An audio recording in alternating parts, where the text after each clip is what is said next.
안녕하세요, 청취자 여러분.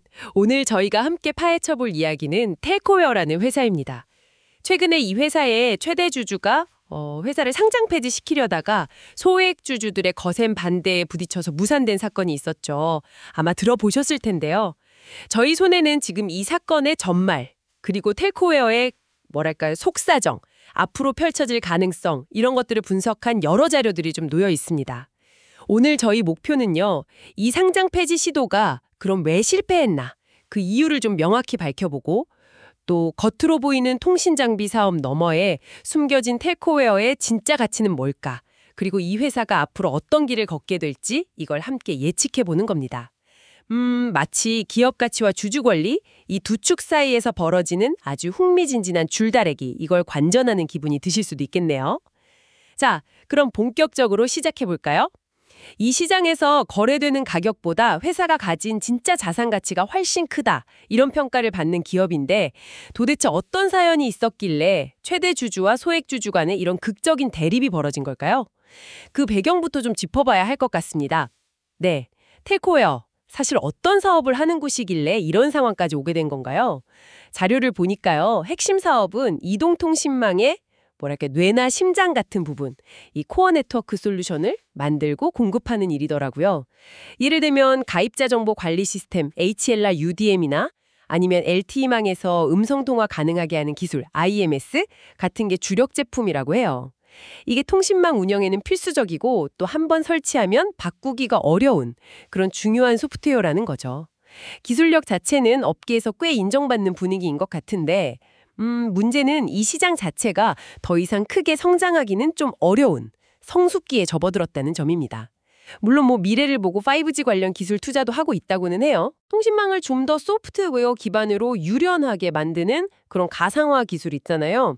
VNF, CNF 같은 것들, 그리고 5G망의 여러 기능들을 효율적으로 연결하고 제어하는 NNF, NSSF 이런 기술들, 이런 것들에 투자하고 있는데 아직은 이 분야에서 큰 수익을 내기보다는 좀 투자 단계에 가깝다고 봐야 할 것 같고요. AI나 빅데이터 같은 신사업도 그냥 탐색 중인 정도라고 합니다. 여기서 아주 중요한 포인트가 나옵니다. 바로 SK텔레콤과의 관계인데요.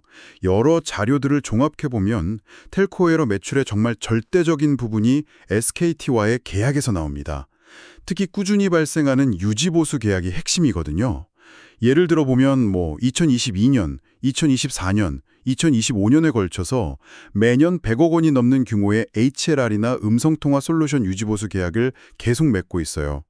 거기에 가상화 장비 기술 지원 같은 명목으로 수십억 원짜리 계약도 추가되고요. 이게 매년 안정적으로 들어오는 현금 흐름의 원천인 거죠. 이 SKT와의 끈끈한 관계, 이게 다른 경쟁사가 쉽게 넘볼 수 없는 강력한 경제적 해자, 그러니까 일종의 방어막 역할을 해줍니다. 안정적인 캐시카우인 셈이죠. 그런데 동시에 이게 텔코웨어의 상장을 SKT의 투자 계획이라는 그 울타리 안에 가둬버리는, 어찌 보면 달콤한 감옥이기도 합니다. 회사 스스로도 이 통신 솔루션 산업의 성장 한계를 어느 정도 인정하고 있을 정도니까요. 최근 실적이 좀 주춤한 것도 이런 구조적인 한계를 보여주는 증거라고 할 수 있고요. 한 자료에 따르면 작년 상반기 매출이 전년 대비해서 한 20% 이상 줄고 손실폭도 좀 커졌다고 하네요. 그러니까 안정적이긴 한데 성장은 꽉 막힌 사업이다. 그럼 이 회사의 진짜 매력 혹은 이번 사태의 발단은 다른 데 있다는 말씀이시군요. 혹시 그 재무제표에 뭔가 특별한 게 숨겨져 있나요? 네, 정확히 보셨습니다. 이제 텔코웨어의 재무상태표, 특히 그 자산 구성을 좀 들여다볼 차례인데요. 여기가 이번 이야기의 정말 하이라이트라고 할 수 있습니다. 분석 보고서들이 괜히 요새처럼 튼튼한 대차대조표라고 부르는 게 아니거든요. 핵심은 이겁니다. 회사가 사업을 통해 버는 가치보다 사업과 직접 관련이 없는 자산, 그러니까 비영업 자산의 가치가 훨씬 크다는 점이에요. 구체적인 숫자로 보면 더 명확해지는데요. 공개 매수 시도 직전 또는 그 비슷한 시점의 자료들을 기준으로 보면요. 텔코웨어는 부채를 다 갚고도 남는 순현금을 약 750억 원 이상 가지고 있었어요. 그런데 더 놀라운 건 바로 자사주입니다. 회사가 사들여서 보유하고 있는 자기 회사 주식 말이죠. 장부 가격으로만 440억 원어치인데 이게 전체 발행 주식 수의 무려 44.11%에 달합니다. 아니 잠깐만요. 회사 지분의 44%가 자사주라고요? 네, 그렇습니다. 44.11%. 와, 거의 절반이잖아요. 그건 정말 압도적인 수준 아닌가요?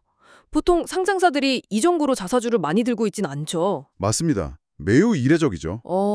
그럼 그 막대한 자사주가 이번 사태의 핵심 열수였던 거군요. 네, 맞습니다.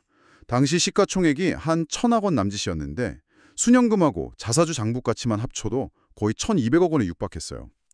이건 뭐 시장에서 텔코웨어의 본업인 통신솔루션 사업 가치를 거의 공짜, 심지어 마이너스로 보고 있었다는 뜻도 될 수 있는 거죠. 굉장히 심각한 저평가 상태였던 겁니다. 그리고 말씀하신 대로 발행 주식의 44%가 넘는 400만 주 이상의 자사주. 이건 정말 이례적인 규모예요. 이것이 모든 문제의 시작이자 핵심 변수였던 겁니다. 그렇게 많은 현금과 자사주를 쌓아두고 그럼 회사는 뭘 하고 있었던 건가요? 그냥 금고에 넣어두기만 한 건 아닐 텐데요. 물론 뭐 가만히 있진 않았습니다. 자료에 따르면 텔코웨어는 꾸준히 배당을 해왔어요. 예를 들어 작년 같은 경우에는 주당 640원을 현금 배당했는데 당시 주가 기준으로 보면 배당 수익률이 6.5%나 됐습니다. 꽤 높은 수준이죠. 그리고 과거에 자사주를 사들여서 소각, 그러니까 아예 없애버린 적도 있다고는 합니다. 하지만 회사 스스로도 이번에 공개 매수를 하겠다고 밝히면서 인정했듯이 그런 노력들만으로는 주가가 기업의 실제 가치를 제대로 반영하지 못하는 고질적인 저평가 문제 또는 거래량이 너무 적어서 투자자들이 주식을 팔고 싶을 때 제대로 팔기 어려운 그런 유동성 부족 문제를 해결하기에는 좀 역부족이었다는 겁니다. 결국 이렇게 쌓여만 가는 내부 가치와 지지부진한 시장 가격 사이의 큰 격차, 이게 최대 주주에게는 이럴 바엔 차라리 상장 폐지해서 회사를 통째로 싸게 갖자 이런 유혹을 느끼게 했을 수 있고요. 반대로 소액 주주들에게는 아니 이 헐값에는 못 넘긴다, 제값을 달라 이렇게 외칠 명분을 준 거죠. 실제로 한 분석 자료를 보면요. 주당 순현금 가치와 자사주 시장 가치를 합친 비영업 자산 가치가 대략 한 22,000원이 넘는데 최대 주주가 제시했던 공개 매수 가격 13,000원과는 차이가 꽤 컸습니다. 아하, 그런 배경 속에서 최대 주주가 결국 상장 폐지 카드를 꺼내들었군요. 그러면 표면적으로 내세운 이유는 뭐였나요? 그냥 싸게 사고 싶었다고 할 수는 없었을 테니. 네, 그 공개 매수 신고서에 나온 내용을 보면요. 뭐 계속되는 주가 저평가 문제, 그리고 낮은 거래량 문제, 이걸 해결하겠다.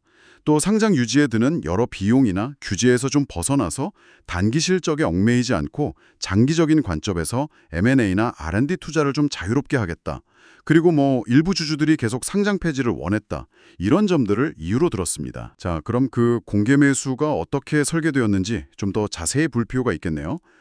매수를 시도한 주체는 금한태 대표이사 개인이었습니다. 가격은 주당 13,000원이었고요. 당시 주가보다는 한 30% 이상 높은 가격이었지만 아까 말씀드린 그 자산 가치에는 좀 못 미쳤죠. 매수 대상은 최대 주주와 특수관계인 지분, 그리고 아까 말한 그 어마어마한 자사주를 제외한 나머지 주식 전부였습니다. 전체 주식의 약 25% 정도 되는 물량이었죠. 이 계획의 핵심이자 가장 교묘했던 부분이 바로 그 44.11%짜리 자사주였습니다. 자사주는 의결권이 없거든요. 최대 주주 측 지분이 한 30% 정도였는데 만약 공개 매수로 나머지 유통 주식 25%를 전부 다 사들여서 지분율을 55% 이상으로 만들면 어떻게 될까요? 의결권 없는 자사주 덕분에 실질적인 의결권은 거의 100%가 됩니다. 상장 폐지를 위한 요건, 보통 지분율 95% 이상 확보인데 이걸 아주 손쉽게 충족시킬 수 있는 거죠. 상당히 영리한 계산이었습니다. 와, 자사주를 지렛대 삼아서 그렇게 손쉽게 상장 폐지 요건을 맞추려고 한 거군요. 정말 치밀한 계획이었네요. 그런데 결과는 목표 물량의 절반도 채우지 못한 처참한 실패였잖아요. 전체 유통 주식 중에서는 한 10% 정도만 응했다고 하고요. 도대체 왜 이렇게까지 외면받았을까요? 역시 가장 큰 이유는 가격이었던 것 같습니다. 그렇죠. 13,000원이라는 가격이 회사가 가진 현금과 자사주의 가치를 제대로 담아내지 못했다. 이게 소액주주들의 보편적인 판단이었던 거죠. 네, 그게 가장 컸죠. 전문가님이 아까 짚어주신 주당 비영업자산 가치가 약 22,000원 수준이라는 걸 생각하면 주주들 입장에서는 이건 헐값 매각이다라고 느꼈을 만합니다. 그리고 단순히 텔코웨어만의 문제는 아니었던 것 같고 좀 더 큰 흐름도 작용한 것 같아요. 분석 보고서들을 보면 한솔 P&S나 신성통상 같은 다른 회사 사례들을 언급하면서 최근 한국 증시 전반에 불고 있는 주주 행동주의 강화, 그러니까 소액주주들이 예전보다 훨씬 적극적으로 목소리를 내는 그런 분위기를 지적하더라고요. 특히 그 자사주 마법 논란처럼 자사주를 경영권 방어나 지배력 강화에 좀 편법적으로 이용하려는 시도에 대한 시장의 반감이 커진 상황이었잖아요. 이런 상황에서 이번 텔코웨어의 시도가 더 큰 저항에 부딪혔다. 이런 분석도 상황의 설득력이 있어 보입니다. 여기서 우리가 주목해야 할 근본적인 시각 차이가 딱 드러나는 것 같습니다. 최대 주주인 경영진은 이 자사주를 상장 폐지라는 목표를 달성하기 위한 편리한 도구 정도로 생각했을 수 있어요. 하지만 소액주주들은 그 자사주를 당연히 우리 주주들에게 돌아와야 할 회사의 자산으로 인식했다는 겁니다. 이 간극이 결국 실패의 핵심 원인이 된 거죠. 금 대표가 공개매수 실패 후에 상장 폐지 계획을 전면 재검토하겠다고 발표한 것은 사실상 이런 기존 방식이 더 이상 통하지 않는다는 걸 인정한 셈이라고 볼 수 있습니다.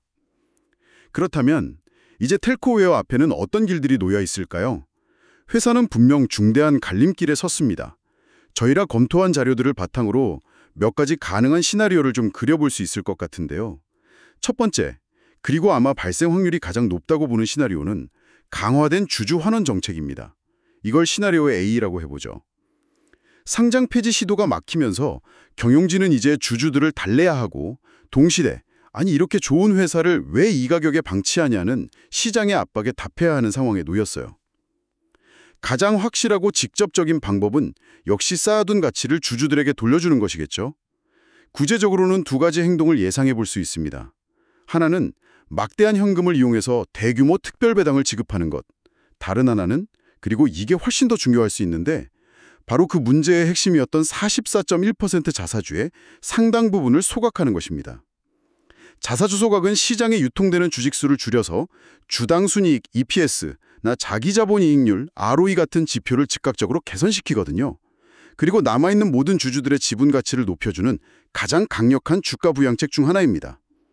다만 최대 주주 입장에서는 자사주를 너무 많이 소각하면 자신의 지배력이 상대적으로 약화될 수 있다는 분석도 있긴 합니다. 그래서 전부 소각하기보다는 시장의 기대치를 어느 정도 충족시키면서도 경영권의 부담이 덜한 수준의 부분 소각 가능성이 현실적으로 더 높아 보입니다. 주주 환원 강화가 가장 유력하다고 하셨는데 듣고 보면 그게 당연해 보이기도 해요. 그런데 혹시 경영진 입장에서는 다른 꿍꿍이가 있을 수도 있지 않을까요? 예를 들어 자사주를 소각하지 않고 M&A 자금으로 쓴다거나 아니면 다른 방식으로 활용하려 할 가능성은 없을까요? 네, 좋은 질문입니다. 그게 바로 다른 시나리오들과 연결되는 지점인데요. 두 번째 시나리오 B는 더 높은 가격으로 2차 공개 매수를 시도하는 겁니다. 하지만 1차 실패로 인해서 주주들의 눈높이가 훨씬 높아졌기 때문에 정말 파격적인 가격을 제시하지 않는 한 성공하기 어려울 겁니다. 최대 주주에게도 자금 부담이 클 거고요. 그래서 단기적으로는 확률이 중간 정도로 평가됩니다. 세 번째 시나리오 C는 청취자께서 방금 말씀하신 M&A를 통한 성장 추구입니다. 확률은 낮음에서 중간 정도인데요. 상장 폐지 명분으로 내걸었던 것처럼 현금을 활용해서 다른 기업을 인수하고 새로운 성장 동력을 찾는다, 이런 거죠. 하지만 텔코웨어가 성공적인 M&A 경험이 부족하다는 점, 그리고 자칫 잘못된 투자로 오히려 가치를 깎아먹을 수도 있다는 그런 위험 부담이 있습니다. 주주들이 쉽게 동의해 줄지도 미지수고요. 마지막 네 번째 시나리오 D는 현상 유지입니다. 그냥 지금처럼 배당이나 하면서 버티는 거죠. 하지만 이건 가장 확률이 낮고 사실상 지속 불가능한 선택지로 보입니다. 왜냐하면 이번 사태로 회사의 잠재 가치와 주가 사이에 그 괴리가 만천하에 드러났고 주주들도 그걸 똑똑히 알게 되었기 때문이죠. 경영진이 아무것도 안 하고 시간만 끄는 것은 결국 행동주의 펀드 같은 외부 세력의 개입을 자초하는 결과로 이어질 가능성이 높다고 봅니다. 네, 여러 시나리오를 종합해보면 결국 쌓여있는 막대한 현금, 그리고 특히 그 44% 자사주를 활용한 대규모 주주 환원, 즉 시나리오 A로 갈 가능성이 가장 크다는 분석이군요. 많은 투자자들이 바로 이 부분을 예의주시하고 있겠네요. 청취자 여러분께서도 이 점을 핵심 포인트로 보시면 좋겠습니다. 그렇습니다. 이제 가치평가 얘기를 좀 해보면 텔코웨어 같은 회사는 일반적인 주가 수익 비율, PER 같은 지표로 평가하기가 상당히 어렵습니다. 앞서 계속 봤듯이 사업 자체의 가치보다 금고 안의 현금과 자사주 가치가 훨씬 크기 때문이죠. 그래서 분석 자료들은 대부분 부분가치합산법, 영어로는 Sum of the Parts, SOTP 방식이라고 하죠. 이게 더 적합하다고 말합니다. 말 그대로 회사를 여러 조각으로 나눠서 각 부분의 가치를 따로 계산한 뒤에 합치는 방식입니다. 구체적으로는 안정적이지만 성장이 멈춘 본업의 가치, 이걸 영업가치라고 하고요. 이걸 추정하고 여기에 회사가 가진 순현금 가치 전액을 더합니다. 그리고 마지막으로 44.1%나 되는 그 자사주 가치를 더하는 거죠. 영업가치는 보통 기업의 실제 현금 창출 능력을 보여주는 지표, EV/EBITDA 배수 같은 걸 동종업계와 비교해서 추정하고요. 자사주 가치는 현재 시장 가격이나 혹은 이게 소각될 경우 주주에게 돌아올 가치 등을 고려해서 평가합니다. 이렇게 각 부분을 합산한 총 가치를 자사주를 제외한 유통 주식수로 나누면 주당 적정 가치가 나오게 되는 거죠. 실제로 한 분석 보고서에서는 이런 방식으로 계산했을 때 목표 주가를 한 31,000원 수준으로 제시하기도 했습니다. 물론 이건 특정 가정하에 나온 분석 보고서의 예시일 뿐이라는 점은 청취자 여러분께서 꼭 기억하셔야 합니다. 듣고 보니 SOTP 방식이 확실히 텔코웨어 같은 회사의 진짜 본질을 더 잘 보여주는 것 같네요. 그러니까 이 자료들이 공통적으로 제시하는 투자 아이디어의 핵심은 실패한 상장 폐지 시도가 역설적으로 잠자던 가치를 깨우는 방아쇠가 되었다. 이런 거군요. 네, 그렇죠. 일종의 촉매제가 된 거죠. 이제 경영진은 자사주 소각이든 배당이든 뭔가 행동을 보여줘야 하는 압박을 받게 되었고 그 과정에서 주가가 회사의 진짜 가치에 수렴해 갈 수 있다. 이런 기대감이 형성되었다는 거죠. 정확합니다. 하지만 늘 그렇듯이 투자에는 우연 요인도 따릅니다. 간과해서는 안 되죠. 분석 자료들이 공통적으로 지적하는 리스크들을 좀 짚어봐야 하는데요. 첫째, 경영진이 주주들의 관심이 좀 식기를 기다리면서 시간에 끌거나 아니면 기대에 한참 못 미치는 수준의 조치만 취할 위험이 있습니다. 둘째, 주주 환원 대신에 엉뚱한 M&A에 돈을 써서 오히려 기업 가치를 훼손할 위험도 배제할 수는 없고요. 셋째, 자사주 소각 같은 핵심적인 조치가 시장의 기대보다 훨씬 늦어질 가능성도 생각해야 합니다. 마지막으로 본업인 통신솔루션 사업 자체가 SKT와의 관계 변화나 예상치 못한 경쟁 심화 같은 걸로 인해서 수익성이 악화될 위험도 항상 염두에 두어야 합니다. 네, 오늘은 텔코웨어라는 회사를 둘러싼 아주 흥미로운 이야기를 깊이 있게 다뤄봤습니다. 안정적이지만 성장이 멈춘 사업, 그 이면에 숨겨져 있던 막대한 현금과 거의 절반에 달하는 자사주, 그리고 이것이 촉발한 최대주주와 소액주주 간의 팽팽한 줄다리기까지, 특히 상장 폐지 시도의 실패가 오히려 새로운 기회를 여는 어떤 전환점이 될 수도 있다는 점이 참 인상 깊었습니다. 그렇습니다. 이번 사건의 핵심은 어쨌든 실패한 공개 매수 시도가 결과적으로 힘의 균형을 소액주주 쪽으로 좀 기울게 했다는 점, 그리고 특히 회사 자산의 핵심인 그 막대한 자사주를 활용한 주주가치 제고에 대한 강력한 명분과 압박을 만들어냈다는 점입니다. 이제 시장과 청취자 여러분을 포함한 많은 이들의 시선은 경영진이 어떻게 그리고 언제 이 약속된 가치를 행동으로 보여줄 것인가, 여기에 집중될 것으로 보입니다. 네, 기업 지배구조의 변화와 또 점점 더 높아지는 주주들의 목소리를 아주 생생하게 보여주는 그런 사례였습니다. 마지막으로 청취자 여러분께 이런 질문을 던지면서 마무리할까 합니다. 텔코웨어가 가진 이 막대한 자사주, 회사 지분의 거의 절반인데요. 이것을 소각한다는 것은 단순히 단기적인 주가 부양 이상의 의미를 갖지 않을까요? 어쩌면 이것은 텔코웨어가 과거의 그 안정적인 통신정비 공업자라는 정체성에서 벗어나서 뭔가 새로운 미래를 향해 나아가겠다는 근본적인 체질 개선의 신호탄일 수도 있지 않을까요? 만약 그렇다면 그렇게 많은 자산을 주주에게 돌려준 뒤에 좀 가벼워진 텔코웨어는 어떤 모습의 회사로 변모해야 할까요? 한 번쯤 상상해보는 것도 재미있을 것 같습니다. 오늘 분석에 함께해 주셔서 감사합니다.